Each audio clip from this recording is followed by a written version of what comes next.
Welcome back channel Pakar Motivator Muda. Semoga bermanfaat. Assalamualaikum warahmatullahi wabarakatuh. Salam sukses untuk para sahabat sukses saya. Pada video kali ini saya akan membahas tentang 4 cara mengatasi rasa malas. Langsung saja kita simak videonya. Check it out.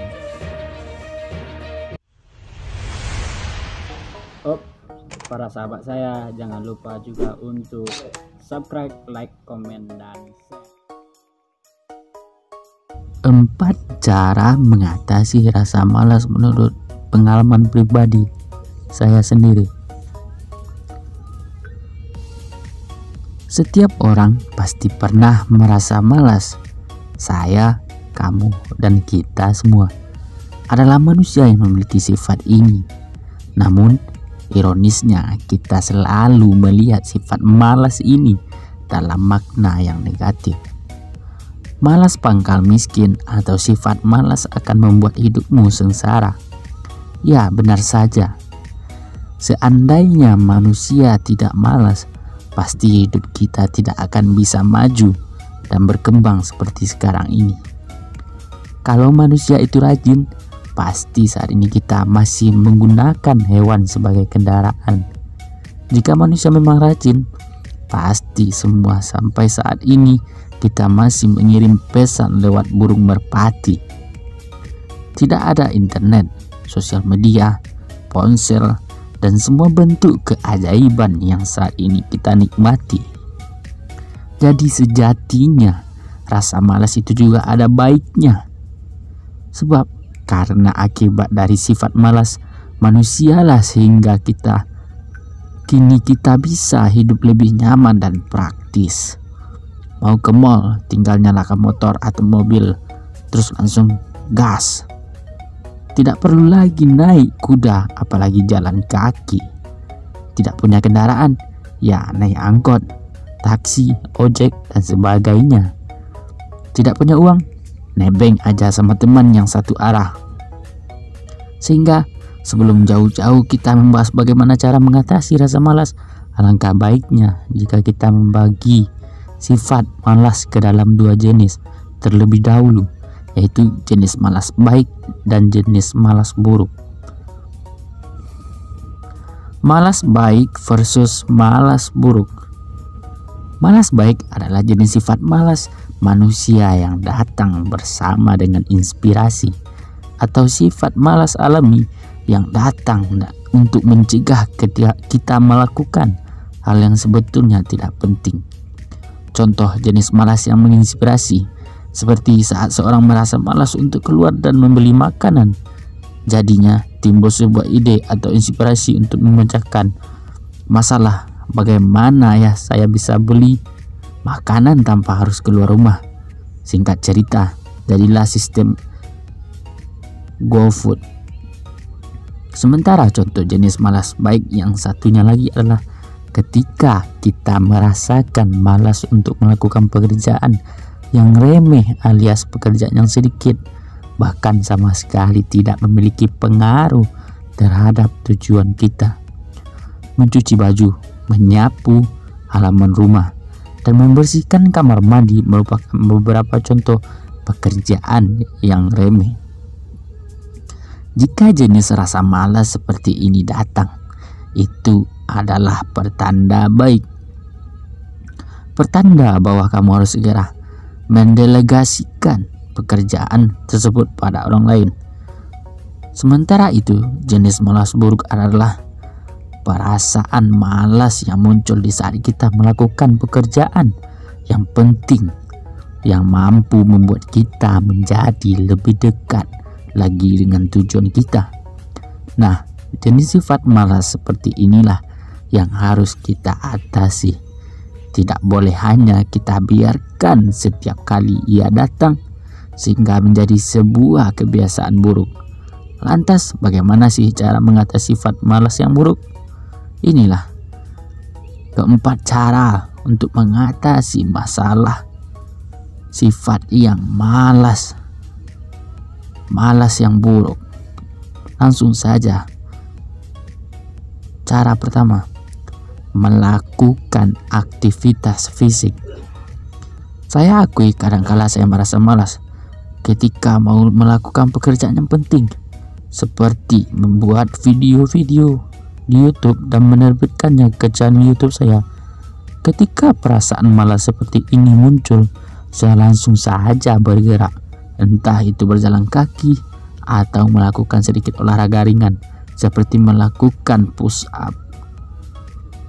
Ketika perasaan malas muncul, saya sangat menghindari berdiam diri karena lama-kelamaan pasti saya akan melamun, membayangkan yang tidak-tidak, sampai perasaan malas itu kemudian menjadi kuat saat melakukan aktivitas fisik.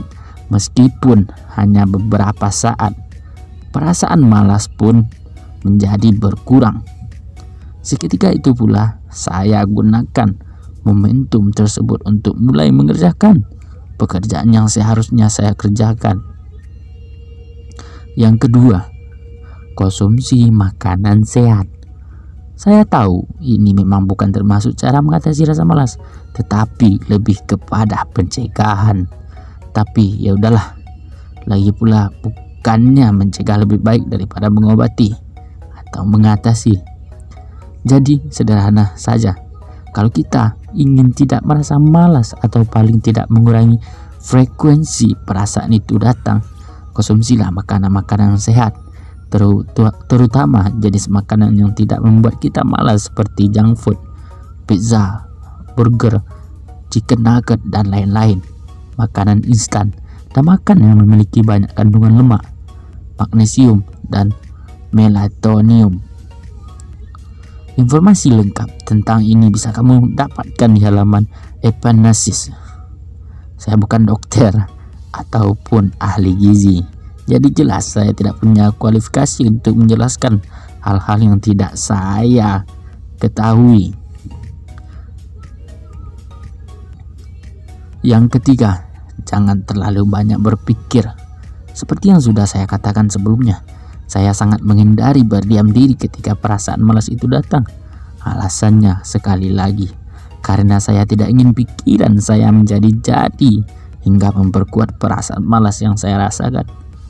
Makanya setiap kali rasa malas itu datang, saya akan melakukan aktivitas fisik kecil-kecil, atau jika tidak, saya akan memfokuskan pikiran saya pada hembusan nafas saya masuk dan keluar. Dengan melakukan ini pikiran saya jadi lebih terkontrol, dan lambat laun perasaan malas pun bisa saya kurangi perlahan-lahan. Yang terakhir, yang keempat, yaitu bikin deadline. Kadangkala perasaan malas yang buruk itu muncul karena kita tidak memiliki deadline yang jelas kapan pekerjaan itu harus sudah selesai. Makanya kita cenderung merasa malas dan menunda-nunda pekerjaan. Logikanya, tidak ada tenggat waktu. Jadi buat apa kita harus melakukan pekerjaan itu sekarang? Makanya ketika saya membuat ketika saya membuat tantangan pertama saya harus membuat video minimal 1 dalam 1 hari. Selama 1 tahun saya menentukan dengan jelas kapan dia deadline-nya. Deadline-nya itu sebelum jam 24 setiap harinya sampai tahun ke depan. Sehingga saya tidak punya alasan sama sekali untuk merasa malas, apalagi sampai menunda untuk membuat video karya-karya baru saya. Andai pun perasaan malas itu datang, saya selalu bisa mengatasinya dengan baik karena saya sadar deadline-nya jelas sebelum jam 24 setiap hari. Jadi kesimpulannya adalah, identifikasi dulu apakah jenis perasaan malas yang kamu alami adalah rasa malas baik atau justru buruk. Jika itu baik, gunakan momentum tersebut untuk terinspirasi. Namun bila itu buruk, lakukan beberapa tips cara mengatasi rasa malas seperti yang sudah saya jelaskan di atas. Yakini diri Anda, hilangkan rasa malas itu. Apa Anda ingin hidup bermalas-malasan secara terus-menerus? Tentu saja tidak, karena apalagi kalian yang di usia muda tentu akan punya tanggung jawab yang besar. Bagaimana cara melakukan tanggung jawab itu? Menghilangkan rasa malas. Kalau kamu malas, bagaimana kamu bisa melakukan tanggung jawab itu? Ya, pesan saya itu, hilangkan rasa malas. Ayo kita hilangkan rasa malas. Yakini, optimiskan kamu bisa melakukan hal ini. Semoga para sahabat sukses saya menjadi orang yang rajin tanpa rasa malas buruk. Bukan malas yang baik ya, tanpa rasa malas yang buruk. Ya, itu yang penting dalam hidup. Termasuk yang penting dalam hidup itu menghilangkan rasa malas, karena malas pangkal bodoh. Semoga bermanfaat. Itu saja yang dapat saya bahas pada video ini. Ayo kita rubah hidup kita ke arah yang benar untuk mencapai kesuksesan di masa depan. Wassalamualaikum warahmatullahi wabarakatuh.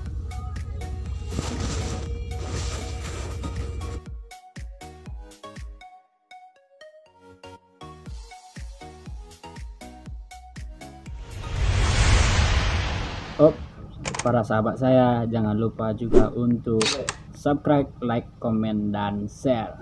Thank you.